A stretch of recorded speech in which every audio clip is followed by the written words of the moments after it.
our focus to some other developments coming in. Anand Sharma is now batted for changes in the Congress. He's gone on to say, if you bring certain changes, then the revival of the Congress party will be ensured. Let's listen in.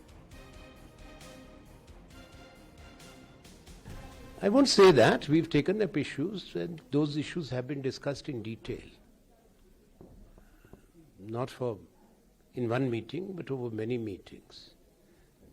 So that remains. Many issues get addressed. Many issues have not been addressed. So hopefully, it's a sincere feeling that if we bring about certain internal changes, renewal and revival of the Congress will be assured. It is, as congressmen, we make some suggestions, as you make some suggestions or proposals in any institution, in any organization, or within a family. So it's the Congress family. So, you started raising these issues almost 2 years ago, in August 2020, I believe. There was a group which was later named as G23. So the media named it. We didn't form a formal group. It's a number of signatories. Are you looking forward for the revival of Congress through this we are committed. group and no, do you it's not. Congress cannot revive. Congress cannot revive by having A group or B group. Congress collectively has to revive. All of us belong to the Congress first. Do you think this G20 is going to be in 2000?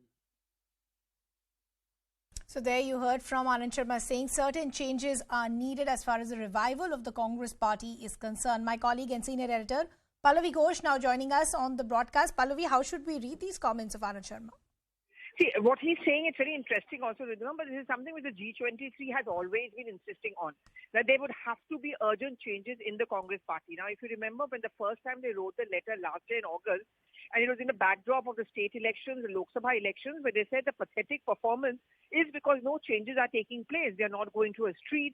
There's no organization elections are taking place.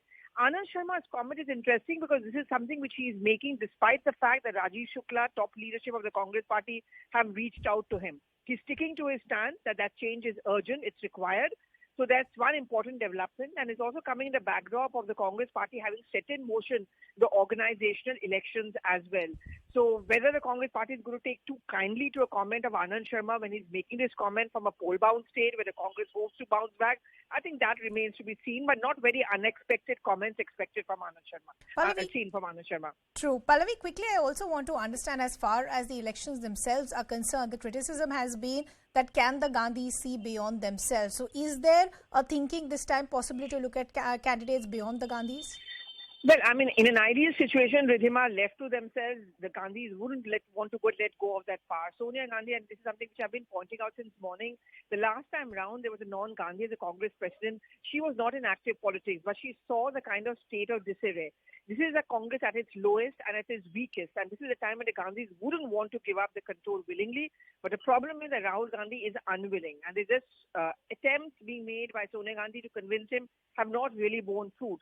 I think it's going to be a matter of no choice left, which is why they may have to look for a non-Gandhi. And we'll be reporting this. Of course, the frontrunner remains Ashok Gehlot for a variety of reasons. Okay, Pallavi, thanks a lot for getting us all those details. We'll keep tracking all these developments and much more. But for now, we're slipping into a very short break.